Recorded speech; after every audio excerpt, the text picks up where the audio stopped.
Hello and welcome to my channel चिया 26। मेरे channel चिया 26 में आपका स्वागत है। और आज मैं बैठी हूँ जर्नलिंग करने। तो कई दिन हो गया था मैंने अपनी जर्नलिंग वाली नोटबुक नहीं उठाई थी।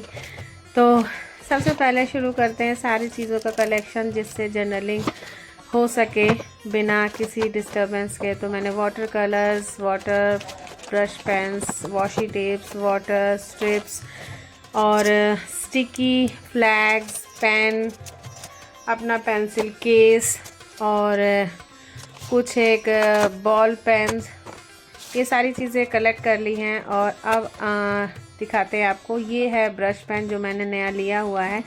तो सबसे पहले शुरू करते हैं, इसमें वाटर फिल कर लेते हैं। तो ये थोड़ा सा नॉर्मल ब्रश से इजी रहता है, तो इसको फिल कर लेते हैं। तो 3 ब्रश हैं, 1, 2 और 3 साइजेस में हैं।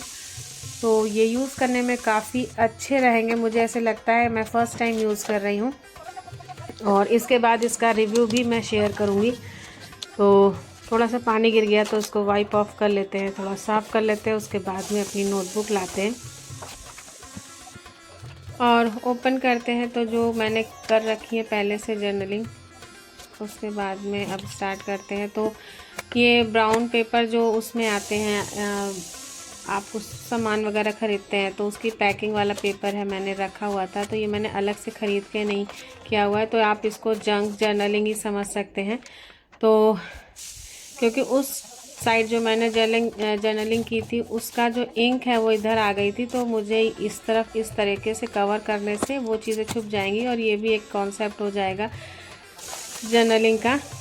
तो उसी की ये मैंने स्ट्रिप्स काट ली हैं ब्राउन पेपर की। और ये कैंची जो मैं यूज़ कर रही हूँ, सीज़र, ये ऐसे कटिंग वाली ही कैंची है जिससे कि कटिंग वाले स्ट्रिप्स आप काट सकते हैं। और इससे लुक जो है पेपर का थोड़ा अच्छा आ जाता है। या तो आप टीयर करके करिए या फिर इस तरह से कटिंग वाली सीज़र यूज़ करिए, तो उससे अच्छा लगता है। और ग्लू स्टिक, ग्लू से ज़्यादा बेहतर रहती है ग्लू स्टिक यूज़ करना, क्योंकि ग्लू जो है थोड़ा लिक्विडी होता है और पेपर आपका ज़्यादा मोटा जीएसएम का ना हो तो वो आपको दिक्कत करता है, इसलिए ग्लू स्टिक बेटर रहती है जर्नलिंग के लिए। तो अब मैंने ये ले लिया है डोम्स का कलर पैलेट, जो कि वाटर कलर पैलेट 12 कलर में, मेरे पास 18 वाला भी है। तो वो ना लेके मैंने इसीलिए इसको यूज़ किया, क्योंकि मुझे बहुत ज़्यादा यूज़ नहीं करना था। मुझे सिर्फ ये ब्रश पेन्स यूज़ करने थे कि किस तरह से यूज़ होते हैं। तो इसको थोड़ा सा प्रेस करने के बाद पानी निकलता है, फिर इसको टिश्यू पे या आपका कोई वाइप्स हो उस पर साफ़ कर लीजिए। तो इस तरह से मैं रफ़ ही ड्राइंग कर रही हूँ। मैं कुछ भी पहले से स्केच नहीं किया है, कोई भी प्लान नहीं तैयार किया है, बस ऐसे रफली ड्रॉ कर रही हूँ, रफली पेंट कर रही हूँ। और रफली के बाद जो आपके माइंड के अंदर जो भी चल रहा होता है ना, आपका पूरा दिमाग उस टाइम जर्नलिंग में लगा होता है, आपको स्ट्रेस नहीं फील होता है जर्नलिंग करते समय। क्योंकि अगर आप कोई प्लान करके तब जर्नलिंग करेंगे तो उसमें क्या होता है कि आपका थोड़ा सा गलत हुआ तो फिर अगेन आपको स्ट्रेस देने लगता है। और ऐसे फ्री माइंड होके आप जब इस तरह से कुछ ड्राइंग या जर्नलिंग करते हैं ना, तो आप अपने जो विचार है पूरे वहीं पे रखे रहते हैं और सब चीज़ें बहुत फ्लो में एक नेचुरल वे में होती रहती हैं। कुछ भी ऐसा नहीं होता, आपको पहले से एक इमेज नहीं बन गई होती कि हाँ मुझे ये चीज़ निकल के आएगी, इस तरह से दिखना चाहिए, तो ऐसा कुछ भी नहीं होता है। और बहुत मज़ा आता है बहुत। और इस जो प्रोसेस है, ये जो जर्नलिंग मैंने की है, इसमें लगभग मुझे लगा था 45 मिनट्स के करीब लगे थे, 45 या 50 मिनट्स के करीब लगे थे। और बीच में हो क्या गया था कि जो कैमरा है वो बंद हो गया था और मैं जर्नलिंग करती रही, तो आपने देखा होगा कि बीच में चीज़ें स्किप हो गई हैं। तो वो बाय डिफ़ॉल्ट हो गया था कि अपने से ही वो कैमरा बंद हो गया और मैं मगन होके करती रही। बाद में मैंने देखा तो पता चला कि ये कैमरा ही बंद है। फिर मैंने स्टार्ट किया। और मैं ये जो बना रही हूँ, ये मैं होली के पर्पज़ से बना रही हूँ, मतलब होली के दिन मैं जर्नलिंग कर रही थी। तो 24 मार्च 2024, तो इसलिए मैंने ऊपर डेट लिख दी है, बगल में लिख दिया है मैंने हैप्पी होली। और होली क्योंकि कलर्स का फेस्टिवल होता है, इसलिए मैंने कलर्स लिख दिया है नीचे। तो जो बेसिक चीज़ें होती है किसी फेस्टिवल की वो मैंने यहाँ लिख दी हैं।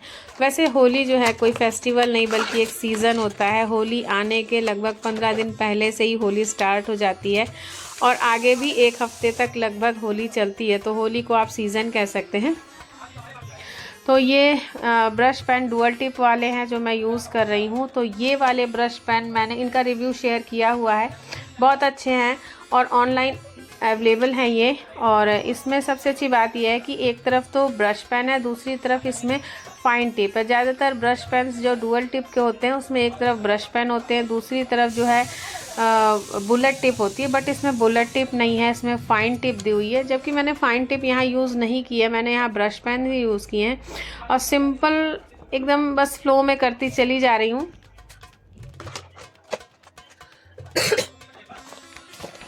और काफ़ी हद तक मैं पेपर को मैंने कवर कर लिया है। और अब कुछ स्टिकर्स हैं जिनको मैं सोची हूँ इसमें यूज़ करने के लिए। तो स्टिकर्स बहुत इजी रहते हैं यूज़ करने में, तो प्रिंट्स वगैरह मैं पहले से निकाल के रख लेती हूँ। और फिर देखिए मैंने कैंची, मतलब इतना सब इकट्ठा करने के बाद ही मैंने जो सिंपल कैंची होती है वो सीज़र होती है वो मैंने नहीं रखी, तो मैं इसको टीयर इफेक्ट दे के इस तरह से निकाल के ही कहाँ यूज़ करूँगी। अब मैं उठ के नहीं जाने वाली कैंची लेने के लिए। तो इसको ये स्टिकर्स मैं प्रिंट आउट निकाल लेती हूँ। स्टिकर पेपर जो आता है उसी में पिंटरेस्ट वगैरह से या और कहीं से भी इमेजेस कलेक्ट करके A4 साइज़ में उसको कलेक्शन एक बना के और प्रिंट निकाल लेती हूँ। उसके बाद में बहुत ईज़िली इनको यूज़ कर लेती हूँ। हाँ, थोड़ा सा ये कटिंग वाले नहीं होते, आपको बैठ के एक एक को काटना पड़ता है, बस इतनी दिक्कत होती है। लेकिन आप जो भी स्टिकर चाहें बहुत आराम से इस तरह से स्टिकर पेपर पर प्रिंट निकाल के यूज़ कर सकते हैं। तो होली है तो हैप्पी तो बनता ही है, तो बी हैप्पी का एक स्टिकर मैंने यूज़ कर लिया है और 1-2 कोट्स के स्टिकर भी मैं यूज़ कर रही हूँ। तो इस तरह के जो स्क्वायर स्टिकर हैं इनको अगर आप ये कटिंग एज वाली सीज़र से काट लेते हैं तो ये आपको स्टैम्प के जो पोस्टल स्टैम्प होते हैं उसका इफ़ेक्ट देने लगते हैं। तो मैंने इसको इसलिए ये कटिंग एज वाली जो कैंची होती है उससे काट के इसको लगा दिया है। तो ये भी एक कोट ही है जो मैंने यहाँ लगाया हुआ है। तो इस तरह से कोट्स वाले स्टिकर यूज़ कर लिए। फिर एक ये थोड़ा सा विंटेज लुक वाला स्टिकर है जिसमें कि कोटेशन लिखा हुआ है, तो इसको भी निकाल लेते हैं और इसको भी इसमें लगा देते हैं। तो इसमें लिखा हुआ है life is a beautiful ride. और ये स्टिकर का जो हिस्सा है कुछ लास्ट में चला गया है जो कि फिर से मुझे काट के चिपकाना पड़ेगा। थोड़ा सा स्टिकर साइड में कट रहा है तो इसको पेस्ट कर देते हैं। तो ये फाइनल स्टिकर हो गया। तो इस तरह से स्टिकर्स और वाटर कलर और कुछ अपनी कला को यूज़ करके, तो ये मैंने एक मॉम एंड बेबी वाला स्टिकर ले लिया है अपनी बेटी के लिए। मुझे लगता है कि ये सही रहेगा तो मैंने ये रख लिया था। और मैंने इसका काफ़ी प्रिंट निकाले हुए अलग अलग ड्रेसेस में। और देखिए मैंने ये वाला जो स्टिकर चिपका दिया ना, अब इसके लिए जगह नहीं बच रही। मुझे वो स्टिकर पहले नहीं चिपकाना चाहिए था क्योंकि लार्जेस्ट स्टिकर के लिए मुझे पहले ही जगह रख लेनी चाहिए थी। तो चलो थोड़ा सा ट्रिम करके छोटा करते हैं। तो ये बहुत ही अच्छा एक तरीका होता है टेंशन को ख़त्म करने का। जब आप जर्नलिंग करते हैं ना तो इससे आपका माइंड एकदम रिलैक्स रहता है और आप उस टाइम मतलब हाफ आवर अगर आप जर्नलिंग कर रहे हैं तो आप हाफ आवर आपके दिमाग में कोई भी स्ट्रेस नहीं होता है, कोई भी ऐसे विचार नेगेटिव नहीं आ रहे होते। फुल टाइम आप यही कर रहे होते हैं कि आप एक किसी चीज़ में लगे होते हैं। तो it's a kind of hobby, ये एक हॉबी है। और हॉबी कोई भी हो सकती है, जैसे मैं जर्नलिंग कर रही हूँ, लोग कई तरह की चीज़ें करते हैं। और ये आपने देखा होगा कि जो हॉबीज़ लोग यूज़ करते हैं ना उस टाइम वो बिल्कुल स्ट्रेस फ्री रहते हैं, उनको बहुत अच्छा लगता है। तो अब जो जगह थोड़ी सी बची हुई थी तो मैंने उन्हीं ब्रश पेन को यूज़ करके 2 हार्ट्स बना दिए और बस ऐसे फ्री हैंड थोड़ा सा डिज़ाइन कर दिया और थोड़े थोड़े यहाँ पे फ्लावर बना दिए। तो ये अब हो गई है कंप्लीट मेरी। तो ये था आज का video. Okay viewers, stay blessed.